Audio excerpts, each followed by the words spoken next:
মৰমৰ দশমমান শ্ৰেণীৰ ছাত্ৰ-ছাত্ৰীসকল তোমালোকৰ আগন্তুক একেবাৰে সমাগত HSLC অৰ্থাৎ মেট্ৰিক পৰীক্ষা আৰু তোমালোকে সকলোৱে জোৰদাৰ প্ৰিপাৰেচন কৰি আছা বহুতে চিন্তিত হৈ আছা তোমালোকে দিনৰাতি যি পৰিশ্ৰম কৰিছা তাৰ বাবে সকলো যথেষ্ট ভাগৰুৱা আৰু ক্লান্ত হৈছে কিন্তু ক্লান্ত ভাগৰুৱা হলেও নহব তোমালোকে ৰিজাল্টৰ প্ৰতি যদি কাৰণ এইটোৱে তোমালোকৰ এটা সময় ইয়ে তোমালোকৰ আগন্তুক ভৱিষ্যতৰ যি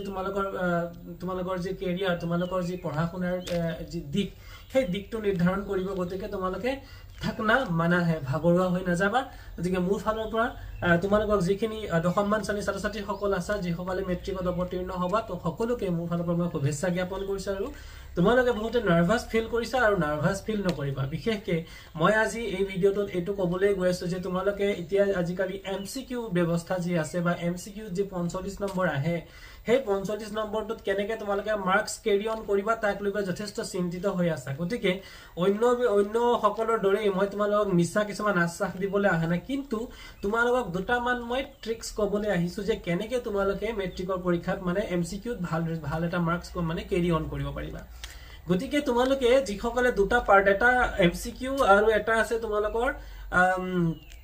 যেটো টেক্সৰ কোৱেশ্চন বিউ গতিকে কোৱেশ্চনবোৰ তোমালোকে এটেম্প কৰিবা কিন্তু MCQৰ ক্ষেত্ৰত তোমালোকে কি কৰিব লাগিব যে যেহেতু 45 মাৰ্কসৰ আহে হে MCQ কিন্তু তোমালোকৰ যদি গণিতৰ 14টা বা 15টা মানে চেপ্টাৰ আছে হে 14-15টা চেপ্টাৰৰ পৰাই তোমালোকৰ তাৰ পৰাই MCQ বোৰ আহিব কেনেকৈ আহিব তাক মই বুজাবৰ যত্ন কৰিছো যে তোমালোকৰ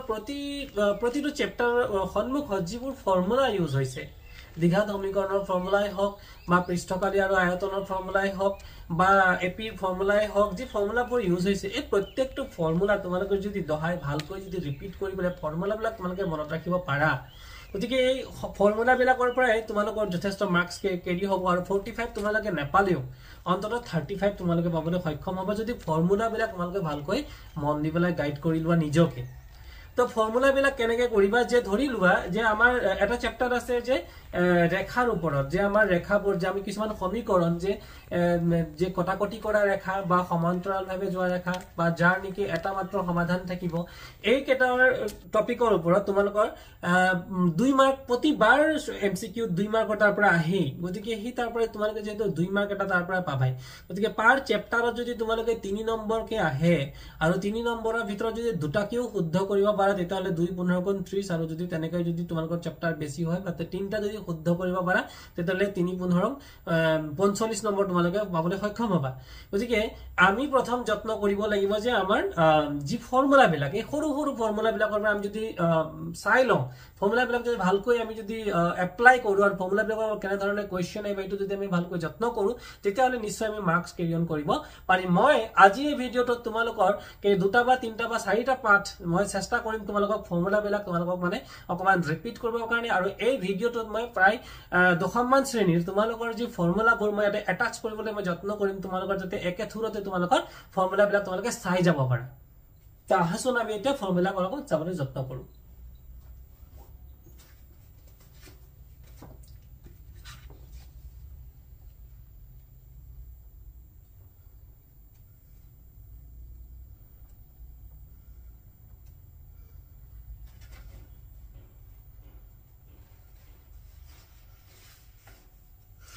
পুন প্ৰথমে তোমালোকৰ এটা প্ৰশ্ন আহে যে তোমালোকৰ ইয়াতে দিছে যে সকলো বৰ্গ সংখ্যাৰ একক স্থানত 0 1 4 5 6,9 ৰে শেষ হয় গতিকে বৰ্গ সংখ্যাবোৰ কিহেৰে শেষ হয়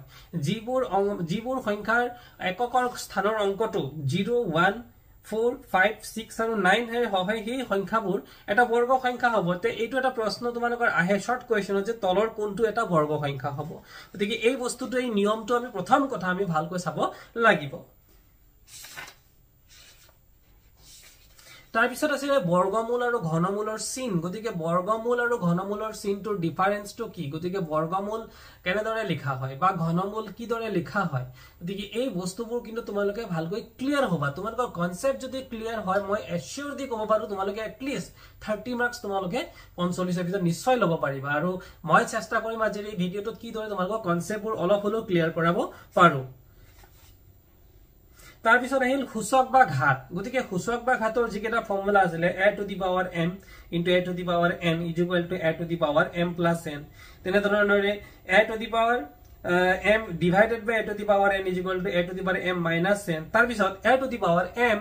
above তার পাওয়ারের উপরত পাওয়ার অর্থাৎ a to the power m to the power n is equal to a to the power m into n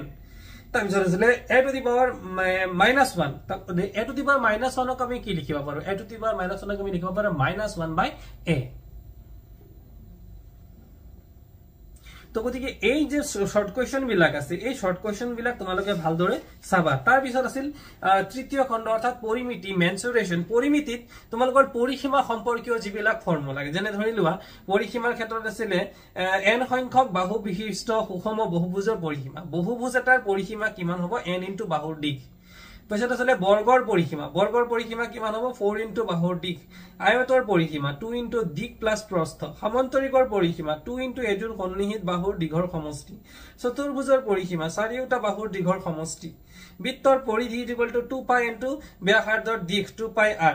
so এই যে ফৰ্মুলা কিটা আছে তাৰ পিছত আৰু ফৰ্মুলা আছিল যে পৃষ্ঠকাৰী সম্পৰ্কীয় যিবোৰ ফৰ্মুলা যেনে সুঙাৰ আয়তন আছিল পাই r² h তাৰ পিছত আছিল যে দিগেল প্ৰস্থ b আৰু উচ্চতা h বিশিষ্ট আয়তীয় ঘনকৰ পৃষ্ঠকালি তো আমি জানো 2 * l * b + b * h l * h এই ফৰ্মুলাবোৰ মই ভিডিওতে বাৰম্বাৰ কৈছো যে আমি ফৰ্মুলাবোৰ যদি ফৰ্মুলা যিকেটা চ্যাপ্টাৰ আছে আমি যদি 16টা চ্যাপ্টাৰ ফৰ্মুলা বিলাক ভালকৈ আমি কৰি লব পাৰো গতিকে ফৰ্মুলা বিলাক আমি ভালদৰে কৰাৰ লগে লগে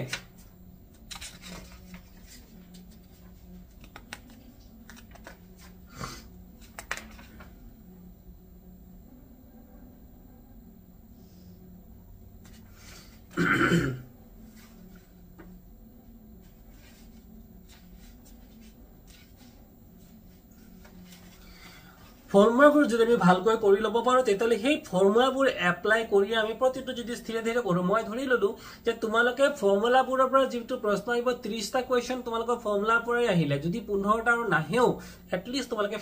30 মাৰ্কস তোমালোকে তাৰ পৰাই লব পাৰিবা কিন্তু টুক্কা দি পেলাই তোমালোকে টুক্কা মাৰি পেলাই জিতি শুদ্ধ চিন দি পেলাই হেটো কৰাতকৈ তোমালোকে যদি সময়টো যদি তোমাৰ 45 মিনিট হয় তো সময়টোৰ প্ৰতিও লক্ষ্য ৰাখি তোমালোকে হেই তেনেকৈ চেষ্টা কৰিবা আৰু পূৰ্বৰ যিবোৰ শৰ্ট কোৱেশ্চন পূৰ্বৰ ইয়াৰৰ যেনে ধৰা লাষ্ট ইয়াৰৰ না তাৰ আগৰ কেইবা বছৰৰ ইয়াৰৰ শৰ্ট কোৱেশ্চনবোৰ তোমালোকে চাবা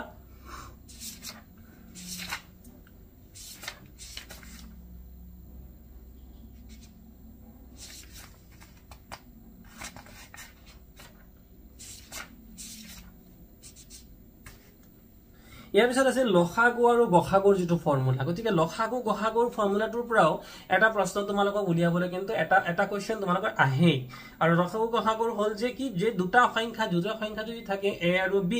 আৰু এটোৰ ক্ষেত্ৰত গসাউ অৰ্থাৎ গসাগু আৰু লসাগু এই সংখ্যা দুটাৰ গসাউ আৰু লসাগু এই দুটা যদি আমি পূৰণ কৰো তেতিয়ালে সংখ্যা দুটাৰ পূৰণফলৰ লগত সমান হয় তাৰ ফৰ্মুলাটো হল যে গসাউ * লসাগু = a * b গতিকে এই ফৰ্মুলাটো তোমালোকে ভালদৰে উলিয়াবলৈ চেষ্টা মনত ৰাখিবা আৰু তাৰ পৰা কিন্তু শৰ্ট কোৱেশ্চন আহে তাৰ পিছত আহে বাছিবলৈ আহে যে তলৰ কোনটো অপৰিমেয় সংখ্যা গতিকে অপৰিমেয় সংখ্যা কোনবোৰ গতিকে অপৰিমেয় সংখ্যা সাধাৰণতে ৰুট ওভাৰ থকা সংখ্যাবোৰ √2 √3 √5 পাই তাৰ পিছত আছে -√2/√3 বা যিবোৰ সংখ্যা ধৰি লোৱা 0.10 110 110 চাৰিটা 10 এনে ধৰণৰ ৰিপিটিটিং যিবিলাক ওয়াৰ্ড আছে এই সংখ্যাবোৰো কিন্তু কি হ'ব অপৰিমেয় সংখ্যাত পৰিব কনজিকিউটিভলি যিবিলাক ৰিপিটিটিং হয় ৰিপিট হয় সেইবোৰ যদি আমি পুনৰবাৰ ঘূৰাই পাম সেই সংখ্যাবোৰ হ'ব পৰিমেয় সংখ্যা যিবোৰ কিন্তু আমি কেতিয়াও পুনৰবাৰ ঘূৰাই নাপাও সেইবোৰে হ'ব অপৰিমেয় সংখ্যা গতিকে অপৰিমেয় সংখ্যাবোৰ তোমালোকে ভালদৰে চাবা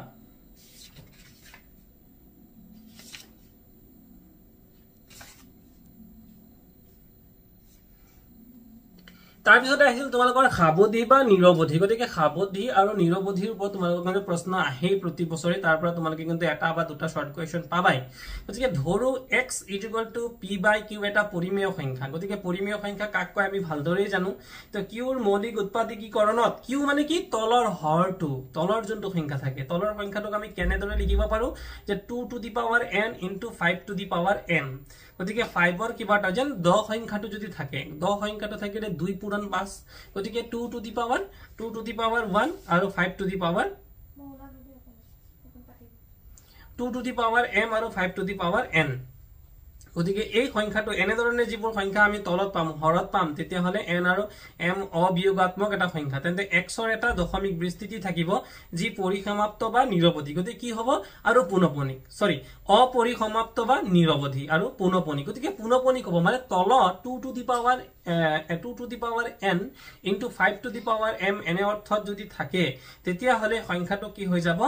অপৰিসমাপ্ত বা নিৰৱধি হ'ব আৰু পুনঃপণিক গতিকে পুনঃপণিক হোৱা মানে কি এগেন আহি থাকিব কিন্তু ই শেষ নহব কেতিয়াও তাকে কোৱা হ'ব অপৰিসমাপ্ত বা নিৰৱধি গতিকে ইতিমধ্যে অপৰিসমাপ্ত বা নিৰৱধি সম্পৰ্কে তোমালোকে ভালদৰে পাইছা মই জাস্ট এই ভিডিওটোত যে প্ৰতিটো চেপ্টাৰ তোমালোকে এবাৰ ৰিমাইন্ড কৰাব বিচাৰিছো যে প্ৰতিটো চেপ্টাৰৰ পৰা কি কি কোৱেশ্চন আহিব পাৰে আৰু কোন কোন জায়গাৰ পৰা আহিব পাৰে মই তোমালোকক প্ৰতিটো ভিডিওৰে ইয়াত এটাচমেন্টবোৰ মই গাঁঠি কাটি দিছো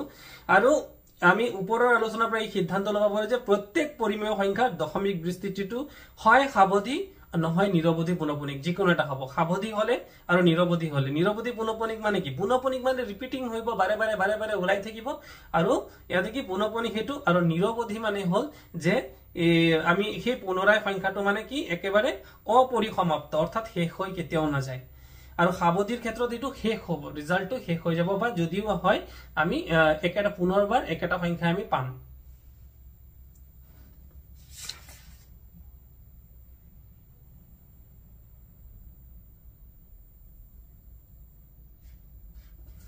আমি ইউক্লিডৰ বিভাজন প্ৰমেয়িকা এটো লিখিবলৈ আহে ইয়াতো 1 মাৰ্ক আহে ইউক্লিডৰ বিভাজন প্ৰমেয়িকাটো আহে আৰু ইউক্লিডৰ বিভাজনৰ কলন বিধি এই দুটা বস্তু আহে গতিকে বিভাজন প্ৰমেয়িকা কোনটো হ'ব বিভাজন প্ৰমেয়িকা হ'ব a আৰু b দুটা যোগাত্মক অখণ্ড সংখ্যা দিয়া থাকিলে q আৰু r দুটা এনে পূৰ্ণ সংখ্যা বিচাৰি পোৱা যাব যাতে a = b * q + r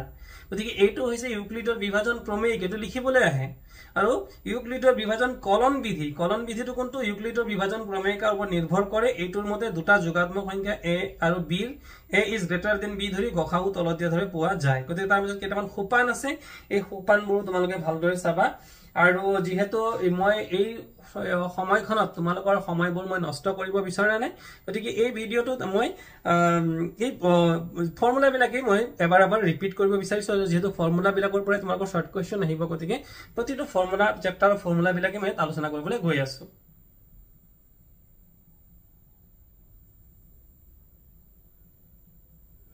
এটা ধৰা x এটা পৰিমেয় সংখ্যা যাৰ দশমিক বিস্তৃতিটো পৰিসমাপ্ত তেতিয়া x ক p/q/r হিত প্ৰকাশ কৰিব পাৰি যত p আৰু q হৈছে সহমৌলিক পৰিসমাপ্ত বুলি কৈছে তদুপৰি q ৰ মৌলিক উৎপাদকীকৰণ 2 to the power n into 5 to the power m হিত যত n আৰু m বোৰ অবিয়োগাত্মক সংখ্যা গতিকে এইটোৰ ক্ষেত্ৰত কি হ'ব পৰিসমাপ্ত x = p/q এটা পৰিমেয় সংখ্যা যাতে n m অবিয়োগাত্মক সংখ্যাৰ ক্ষেত্ৰত q হৰটোৰ মৌলিক উৎপাদকীকৰণ 2 to the power n into 5 to the power m হিত তেন্তে x ৰ এটা সাৱধি বা পৰিসমাপ্ত দশমিক বিস্তৃতি গতিকে পৰিসমাপ্ত বা সাৱধি কেতিয়া হ'ব পৰিসমাপ্ত বা সাৱধি হ'বৰ কাৰণে তলত 2 to the power n into 5 to the power m hero হ'ব লাগিব যদি সেই হিটো নহয় তেতিয়া হলে তোমালোকে অপৰিসমাপ্ত হ'ব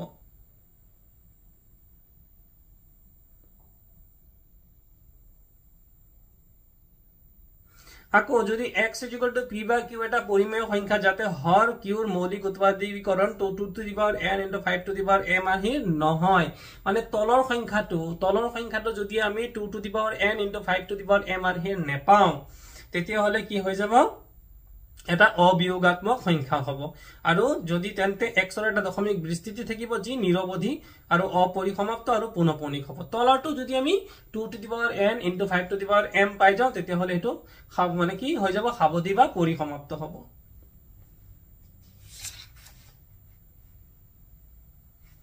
তাৰ পিছত তোমালোকৰ আহিব পাৰে বহুপদৰ ওপৰত যে তলৰ কোনবিলাক বহুপদ কোনটো আমি মাত্ৰা উচ্চতম ঘাতটোকে যে মাত্ৰা বুলি কয় আমি সেই কথাটো জানো গতিকে আমি কেইটামান ইয়াত উদাহৰণ দিয়া আছে যে বহুপদ কোনবিলাক হ'ব একপদ কোনবিলাক হ'ব আমি বহুপদৰ একপদৰ ডেফিনিশনটো ক্লিয়াৰ হ'ব লাগিব গতিকে ক্লিয়াৰ হ'ব হলে কি হ'ব দিছে যে ইয়াতে 1/x - 1 √x + 2 1/x² 2x + 3 ইত্যাদি ধৰণৰ ৰাখিবোৰ বহুপদ নহয় বুলি কৈছে কিয় নহয় মানে যিবোৰ সংখ্যাত √ওভাৰ থাকিব আৰু সেই √ওভাৰটো যেনে ধৰা √4 হলে তাক আমি লিখিব পাৰো 2 2 2 গুণে 4 গতিকে আমি বাহিৰত লিখিব পাৰো 2 গতিকে 2 এটা কি বুলি হ'ব এটা বহুপদ হব কিন্তু যদি যেটো সংখ্যাক আমি মানে ৰুট ওভাৰটো ভাঙিব জানো যেনে root over of x root over of 3 এনে ধৰণৰ থাকিলে তেতিয়া কিন্তু এটা কি হৈ যাব বহুপদ নহব আৰু ৰৈখিক বহুপদ হবৰ কাৰণে কি হ'ব লাগিব তাৰ মাত্ৰা এটাই থাকিব লাগিব মাত্ৰা এটা মানে তোমালোকে মাত্ৰা সম্পৰ্কে জানা মানে মাত্ৰা মানে আমাৰ পাৱাৰ যদি আমাৰ 1 মানে 1 হয় তেতিয়া হলে হেতু হ'ব ৰৈখিক কিন্তু যদি আমাৰ কি হৈ যাব পাৱাৰ ম্যাক্সিমাম পাৱাৰ যদি 2 হয় তেতিয়া হলে হৈ যাব দ্বিঘাত সমীকৰণ আৰু ম্যাক্সিমাম পাৱাৰ যদি 3 হয় তেতিয়া হলে হেতু হৈ যাব ত্ৰিঘাত সমীকৰণ গতিকে এটো ত্ৰিঘাত বহুপদ হ'ব গতিকে ইয়াতে মই উদাহৰণবোৰ তোমালোকৰ ইয়াত এটাচ কৰি তোমালোকক দেখুৱাবলৈ যত্ন কৰিছো গতিকে এই যে উদাহৰণ বিলাক দিছো তোমালোকে ভালদৰে মন কৰিবা তাৰ পিছত আছিল যে বাস্তৱ সংখ্যা k এটা বহুপদ px ৰ এটা শূন্য বুলি কৈছে যদি pk = 0 হয় তে শূন্য কাক কয় সেই কথাটো তোমালোকৰ বহুতৰে কনফিউজন থাকে যে px = আমি ধৰি ললো 2x + 3 গতিকে k এটা শূন্য তেন্তে pk = কিমান হৈ যাব 0 হ'ব লাগিব তেতিয়া হলে আমাৰ ৰিজাল্টটো কি আহিব যে 2k + 3 = 0 অৰ্থাৎ k = 3/2 আৰু এটা ৰৈখিক বহুপদৰ ax + b ৰ শূন্যটো হ'ব -b/a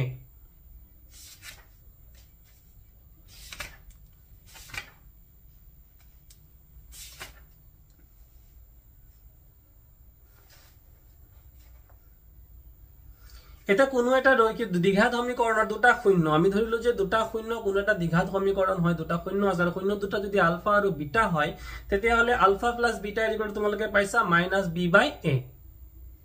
আৰু আলফা ইনটু বিটা হ'ব c/a যেটো হ'ব = ধ্ৰুবক পদ x² ৰ সহগ ইয়াৰ ওপৰতো কিন্তু তোমালোকৰ শৰ্ট কোৱেশ্চন আহে আৰু যদি ত্ৰিঘাত মানে তিনটা আলফা বিটা আৰু গামা অৰ্থাৎ ত্ৰিঘাত পদ হয় ত্ৰিঘাত পদৰ ক্ষেত্ৰত আলফা বিটা গামাৰ ক্ষেত্ৰত আমাৰ আলফা + বিটা + গামা = -b/a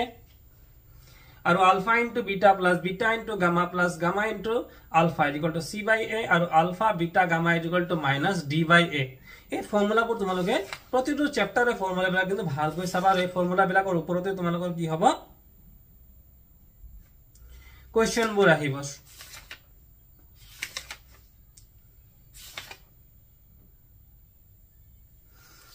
আৰু এটা প্ৰশ্ন আহে সংগত আৰু অসংগত সংগত কেতিয়া হয় অসংগত কেতিয়া হয় ইয়াৰ ওপৰত এটা প্ৰশ্ন আহিব যে সংগত কেতিয়া হয় সমাধান নথকা ৰৈখিক সমীকৰণ এজুগৰক অসংগত ইনকনসিস্টেন্ট বোলে আৰু সংগত কেতিয়া হ'ব যেতিয়া এটা সমাধান থাকিব তাকে কোৱা হয় সংগত আৰু অসীম সংখ্যক সমাধান মানে স্পষ্ট যদি সাধাৰণ সমাধান আছে তেতিয়া হলে এটা সমতুল্য মানে যি সমতুল্য তাৰ অসীম সংখ্যক স্পষ্ট সাধাৰণ সমাধান আছে মানে সমাধান থাকিলে তেতিয়া হ'ব আমাৰ সংগত আৰু সমাধান যদি কৈছে কি নাথাকে সমাধান নথকা ৰৈখিক তেতিয়া হৈ যাব অসংগত ইংৰাজীত কেতিয়াবা দিয়ে এটো কয় ইনকনসিস্টেন্ট আৰু কেতিয়াবা কোৱা হয় কনসিস্টেন্ট আৰু এটা কথা আমি জানিব লাগিব ইয়াৰ ওপৰতো প্ৰশ্ন অন্তত এই চেপ্টাৰৰ ওপৰত তিনটা শৰ্ট কোৱেশ্চন তোমালোকে পাবাই যে ৰেখা দুটাই মাত্ৰ এটা বিন্দুত যদি কটাকটি কৰে এই ক্ষেত্ৰত সমীকৰণৰ জোৰটো এটা অদ্বিতীয় সমাধান আছে তেতিয়ালে কি হ'ব এটা অদ্বিতীয় মানে এটা আছে এটা থাকিলে সংগত হ'ব নে অসংগত হ'ব নিশ্চয় সংগত হ'ব ৰেখা দুটা সমান্তৰাল হ'ব পাৰে এই ক্ষেত্ৰত সমীকৰণ দুটাৰ কোনো সমাধান নাই সমান্তৰাল হলে কিন্তু সমাধান নাথাকে আৰু সমাধান নাথাকিলে তাক কোৱা হ'ব অসংগত ৰেখা দুটা মিলি যাব পাৰে এই ক্ষেত্ৰত সমীকৰণ দুটাৰ অসীম সংখ্যক সমাধান আছে পৰতন্ত্ৰ সংগত সমীকৰণৰ জোৰ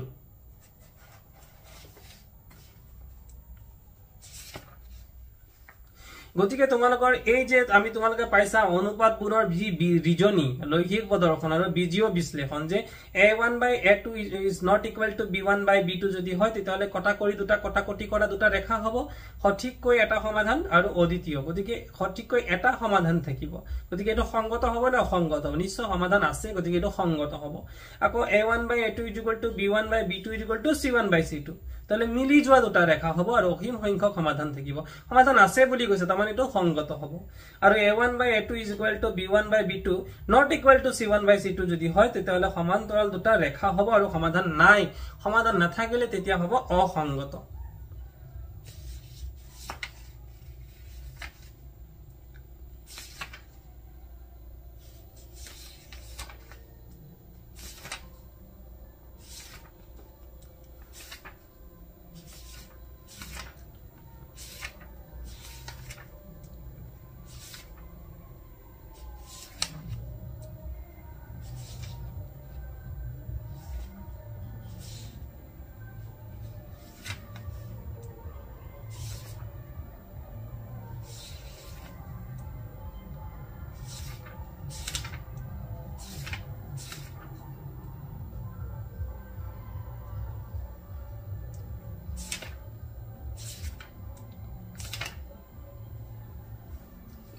তাৰপিছত এটা ইম্পৰ্টেন্ট কোৱেশ্চন ইয়াৰ পৰা শৰ্ট কোৱেশ্চন আহে যে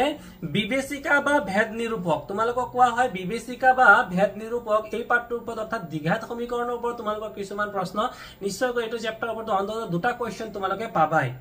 গতিকে যেহেতু b square minus 4ac to a ax square plus bx plus c 0 দ্বিঘাত সমীকৰণটোৰ বাস্তৱ মূল থকা বা নথকাটো নিৰ্ণয় কৰে গতিকে b স্কয়াৰ মাইনাস 4ac এই দ্বিঘাত সমীকৰণটোৰ বিবেচিকা বা ভেদ নিৰূপক ইংৰাজীত কোৱা হয় ডিসক্ৰিমিনেন্ট গতিকে ডিসক্ৰিমিনেন্ট তোমালোকে আগৰ বছৰৰ প্ৰশ্নবিলাক মন কৰিবা তাতে ডিসক্ৰিমিনেন্ট বুলি কেতিয়াবা বিবেচিকা বুলি দিছে বা কেতিয়াবা ভেদ নিৰূপক বুলি দিছে গতিকে এই তিনটা শব্দ তোমালোকে মনত ৰাখিব কনফিউজ কৰাবৰ কাৰণে এই তিনটা শব্দৰ ওপৰত তোমালোকে কি কৰিব পাৰে প্ৰশ্ন দিব পাৰে আৰু ইয়াৰ পৰা প্ৰশ্ন আহিবই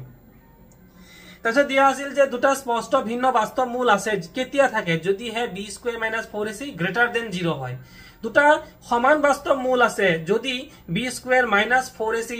0 হয় কোনো বাস্তৱ মূল নাই যদি b square minus 4ac is less than 0 হয় গতিকে এই তিনটা ফৰ্মুলা তোমালোকে ভালদৰে মনত ৰাখিব যত্ন কৰিবা ছাত্ৰ ছাত্ৰীসকল এই তিনটা ফৰ্মুলা ওপৰত তোমালোকৰ প্ৰশ্নবোৰ আহিব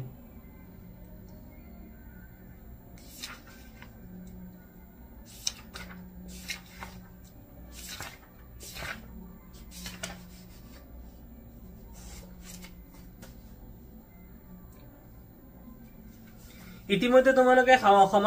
সমান্তৰ প্ৰগতি অৰ্থাৎ এপি সিৰিজৰ ওপৰত প্ৰশ্ন পাইছে গতিকে এটা সমান্তৰ প্ৰগতিৰ প্ৰথম পদ a আৰু সাধাৰণ অন্তৰ d হলে n তম পদটো an হ'ব গতিকে an a plus n minus 1 into d গতিকে an সমান্তৰ প্ৰগতিটোৰ সাধাৰণ পদ বা জেনাৰেল টাৰ্ম বুলিও কোৱা হয়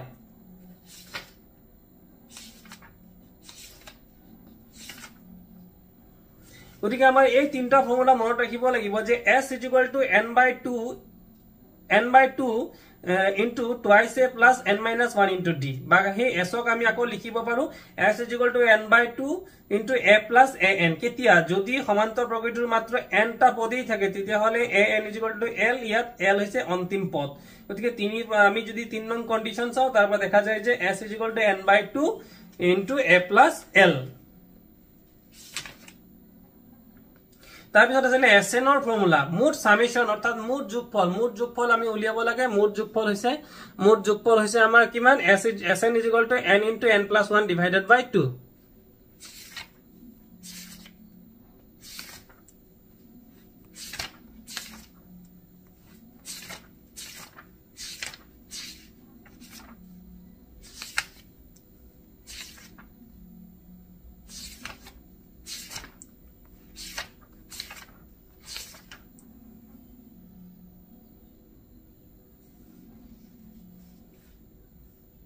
তাৰপিছত সদৃশ ত্ৰিভুজৰ ওপৰত এটা শৰ্ট কোৱেশ্চন দিয়া দেখা যায় সদৃশ ত্ৰিভুজৰ ওপৰত যে দুটা সদৃশ ত্ৰিভুজৰ কালিৰ অনুপাত হিহঁতৰ অনুৰূপ বাহুৰ অনুপাতৰ বৰ্গৰ সমান গতিকে এৰিয়া অফ ABC যদি এটা ত্ৰিভুজ হয় divided by area of PQR is equal to AB square by PQ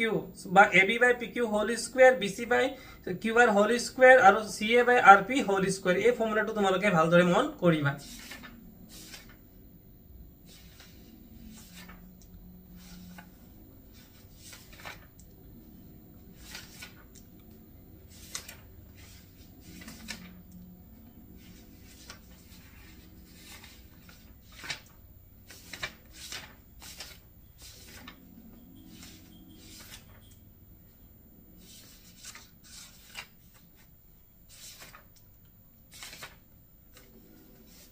তাৰপিছতে আমি আহিছো তাৰপিছত আমি বিশেষকৈ আৰু এটা চেপ্টাৰ মনত ৰাখিব লাগিব সেই চেপ্টাৰটো হৈছে আমাৰ কোঅৰ্ডিনেট জিওমেট্ৰি গতিকে কোঅৰ্ডিনেট জিওমেট্ৰিৰ ক্ষেত্ৰত যিবোৰ ডিসটেন্স ফৰ্মুলাই হওক বা আমাৰ এৰিয়া অফ প্ৰপৰচনৰ যিবিলাক ফৰ্মুলা আমি সেই প্ৰপৰচন ফৰ্মুলা বিলাক ভালদৰে মনত ৰাখিবলৈ তাক এপ্লাই কৰিবলৈ জানিব লাগিব ফৰ্মুলা কেইটা আছিল যে px1 y1 আৰু qx2 y2 ৰ মাজৰ দূৰত্ব মানে দুটা বিন্দুৰ মাজৰ দূৰত্ব কি আছিল ফৰ্মুলাটো দুটা বিন্দুৰ মাজৰ দূৰত্বৰ ফৰ্মুলা আছিল √x2 - x1 whole square plus y2 - y1 whole square তাৰপিছত মূল বিন্দুৰ পৰা দূৰত্ব p into x, y বিন্দুৰ দূৰত্ব হল x √x² plus y square তাৰপিছত আছিল a into x1 y1 আৰু b into x2 y2 বিন্দু সংযোগী মানে দুটা বিন্দু সংযোগী a আৰু b যদি বিন্দু হয় তেনলে ৰেখাখণ্ডক এটা অনুপাতত যদি বিভক্ত কৰা হয় m1 into m1 is to m2 অনুপাতত অন্তৰ্বিভক্ত p into xy বিন্দুটোৰ স্থানাংক যদি আমি উলিয়াব লাগে তেতিয়া হলে m1x2 plus m2x1 divided by m1 plus m2 m1 into y2 plus m2 into y1 divided by m1 plus m2 তাৰপিছত আছিল into 4 চাৰি নম্বৰত আছিল p into x1 y1 আৰু q into x2 y2 মানে p x1 y1 আৰু q x2 y2 দুটা বিন্দু আছে দুটা বিন্দুৰ স্থানাঙ্ক দিয়া আছে আৰু এই মধ্যবিন্দুৰ স্থানাঙ্ক গতিকে মধ্যবিন্দুৰ স্থানাঙ্কটো ফৰ্মুলাটো অতি সহজ ফৰ্মুলা আমি লিখিব লাগে x1 plus y1 divided by 2 আৰু y1 plus y2 divided by 2 এইবোৰৰ ওপৰত নিশ্চয়কৈ তোমালোকৰ দেখা যাব পাৰে যে কেতিয়াবা তোমালোকৰ পৰীক্ষাত প্ৰশ্ন দিয়ে এইবিলাকৰ ওপৰত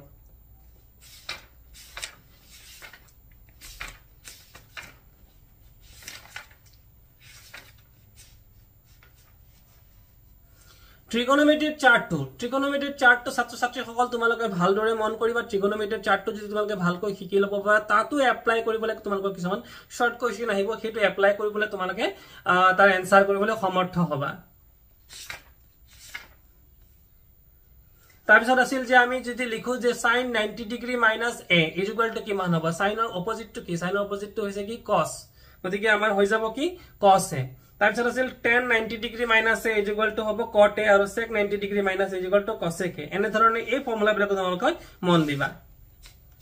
হেকত আৰু কেইটামান ফৰ্মুলা যেনে cos square a plus sin square a equal to 1 1 plus tan square a equal to sec square a আৰু cot square a plus 1 equal to cosec square a এই ফৰ্মুলা বিলাকো তোমালোকে ভালকৈ চাবা আলটিমেটলি মই এই কম সময় এই ভিডিওটো তোমালোকক এটুৱে মানে জনাবলৈ চেষ্টা কৰিছো বা বুজাবলৈ চেষ্টা কৰিছো যে তোমালোকে ফৰ্মুলাবোৰ যদি ভালকৈ মন দি লোৱা বিভিন্ন ধৰণৰ চিন্তা বা আশংকাতকৈ তোমালোকে ফৰ্মুলাবোৰ এই যিকেটা দিন আছে তোমালোকে ফৰ্মুলাটো ভালকৈ শিকিবলৈ চেষ্টা কৰা আৰু ফৰ্মুলা বিলাকৰ পৰা কিন্তু তোমালোকে কোৱেশ্চন কমন আনিবলৈ পাৰিবা আৰু নিজে